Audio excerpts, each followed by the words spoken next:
नमस्ते जी।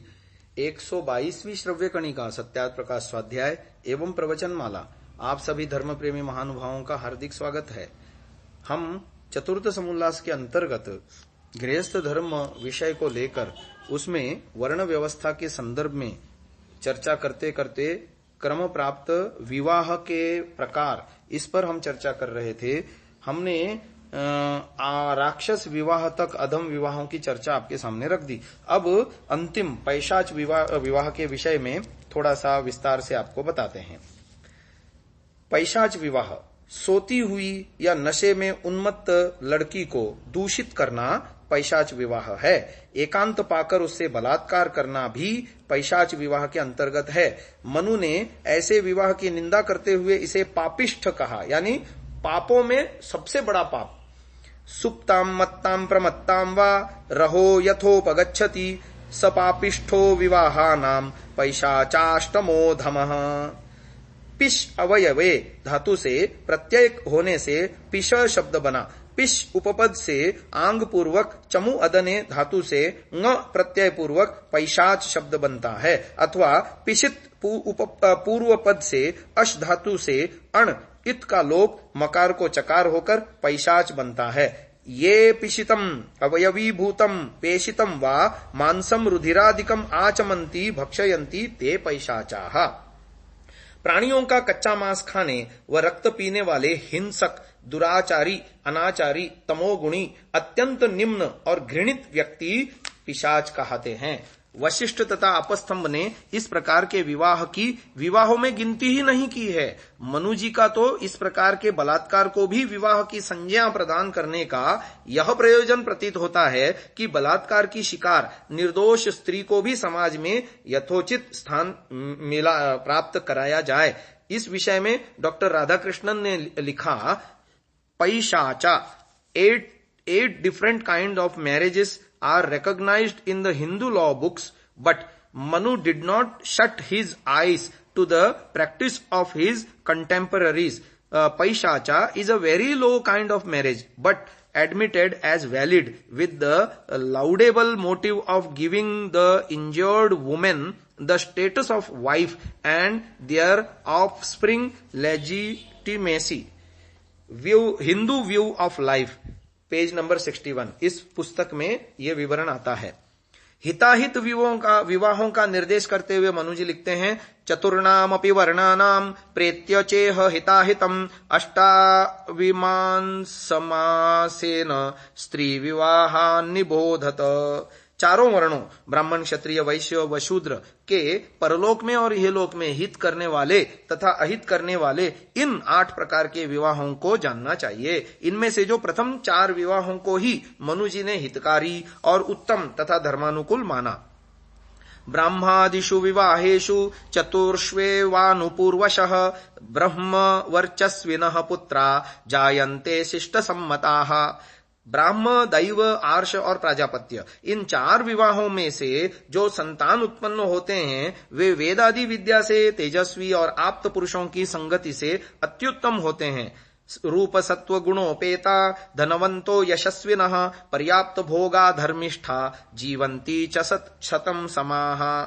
वे पुत्र पुत्री यानी कौन? ब्रह्म, दैव, आर्ष और प्राजापत्य विवाहों से उत्पन्न संतान सुंदर रूप, बल, पराक्रम, शुद्ध बुद्धि आदि गुणों से युक्त, धनवान, पुण्य कीर्तिमान, पूर्ण भोग के भोक्ता और धर्मात्मा होकर 100 वर्ष तक जीते हैं। इतरेषु तु शिष्टेषु नृशंसा नृतवादिनः जायन्ते दुर्विवाहेषु ब्रह्म धर्म द्विषः सुताः। शेष 4 विवाहों आसुर, गांधर्व, राक्षस व पैशाच, इनसे उत्पन्न संतान निंदित कर्म करने हारे, मिथ्यावादी, वेद धर्म के द्वेषी, बड़े नीच स्वभाव के होते हैं। अनिंदितैः स्त्री विवाहैरनिन्द्या भवति प्रजा निंदितैर्निंदिता नृणाम तस्मान्निन्द्यान् निवर्जयेत्। इस प्रकार श्रेष्ठ विवाहों से श्रेष्ठ संतान और निंदित विवाहों से निंदनीय कार्य करने वाली संतान होती है, इसलिए निंदित विवाह नहीं होने चाहिए। अंतिम 4 विवाहों को मनु ने दुर्विवाह के नाम से भी अभिहित किया है। संस्कार विधि में इस विषय का विवेचन करने के बाद महर्षि दयानंद जी ने लिखा है, इसलिए मनुष्यों को योग्य है कि जिन निंदित विवाहों से नीच प्रजा होती है उनका त्याग और जिन उत्तम विवाहों से उत्तम प्रजा होती है उनको किया करें। मनुस्मृति में उल्लिखित 8 विवाहों का विधान मनु द्वारा किया गया नहीं माना जाना चाहिए। गांधर्व विवाह काम वासना से प्रेरित हैं, जिसमें उचित अनुचित धर्माधर्म विवेक के लिए कोई स्थान नहीं। राक्षस विवाह में कन्या का अपहरण किया जाता है। पैशाच विवाह बलात्कार द्वारा संबंध स्थापित करने का नाम है। जिन अपराधों के लिए मनु ने बड़े कठोर दंड का विधान किया है उन्हें वह अपने शास्त्र में कैसे स्थान दे सकते थे। आर्ष विवाह में निर्दिष्ट गाय बैल का जोड़ा लिए जाने का उन्होंने कन्या विक्रय जैसा मानकर जबकि उसका निषेध किया है।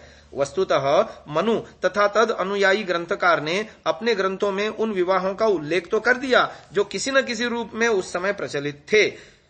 प्रेत्य चेह हिताहितम, परलोक में और इस लोक में हित करने वाले और अहित करने वाले, ये जो शब्द प्रयोग किए गए हैं ना, उन शब्दों से तात्पर्य स्पष्ट हो जाता है। किसी भी अहितकर कर्म को लोक और परलोक में धर्म के अनुरूप नहीं माना जा सकता। वैसे निंदित विवाह अनार्यों में प्रचलित रहे होंगे, उनका उल्लेख करके मनु जी ने उन्हें अधर्म के श्रेणी में ही घोषित किया है।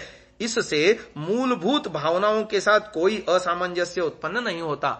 नहीं तो कोई ये समझे कि देखो मनु जी ने उन उत्तर 4 निंदित विवाहों को मान्यता दे दी अपने ग्रंथों में, कोई ऐसा कहने लगे तो उसका ऐसा कहना निर्मूल है, ऐसा नहीं माना जा सकता।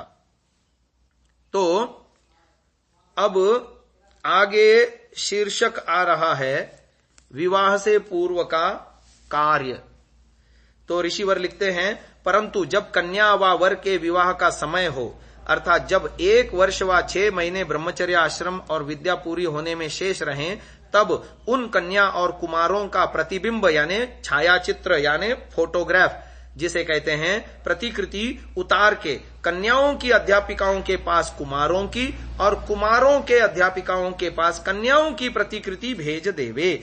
जिस जिसका रूप मिल जाए उसके इतिहास अर्थात जन्म से लेके उस दिन पर्यंत जन्म चरित्र का जो पुस्तक हो उसको अध्यापक लोग मंगवा के देखें। जब दोनों के गुण कर्म स्वभाव सदृश हो तब जिस जिसके साथ जिस जिसका विवाह होना योग्य समझें उस पुरुष और कन्या का प्रतिबिंब और इतिहास कन्या और वर के हाथ में देवें और कहें कि इसमें जो तुम्हारा अभिप्राय हो सो हमको बता देना।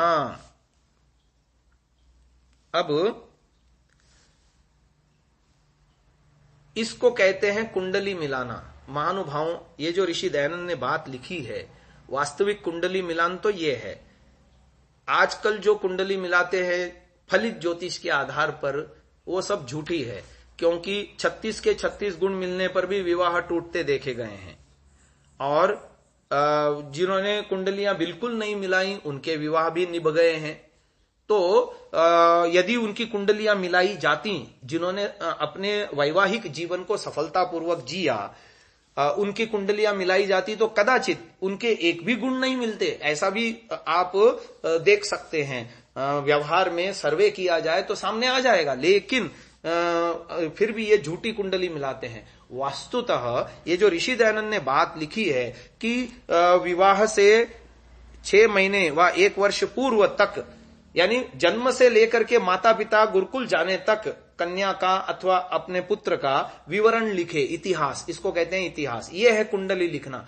और फिर जब गुरुकुल में भेजा लड़का लड़की को पढ़ने के लिए तो फिर आगे उसका आचार्य, उसके गुणकर्म स्वभाव, उसकी आदतें, उसको होने वाले रोग या उसका जितने भी हिस्ट्री है, इतिहास है, वो लिखता जाए, उसे कहते हैं कुंडली। अब जब विवाह से 1 वर्ष पूर्व दोनों कुंडलियां आपस में मिला करके जिनके गुण कर्म स्वभाव तुल्य है, जिनका परिमाण शरीर का जो है तुल्य है, ऐसे उस वर्णस्थ कन्या का वर से जो है विवाह होना चाहिए। क्योंकि जब गुणकर्म स्वभाव मिला करके विवाह होता है तो फिर वहां पर झगड़े होने के या विवाद होने के या अशांति होने के संभावनाएं न्यून हो जाती हैं, नगण्य हो जाती हैं। और जब गुणकर्म स्वभाव नहीं मिलते तो फिर आए दिन देवासुर संग्राम होता है, और जिसका पर्यवसान, जिसका निदान तलाक में होता है। और ये गुणकर्म स्वभाव मिला करके न किए जाने वाले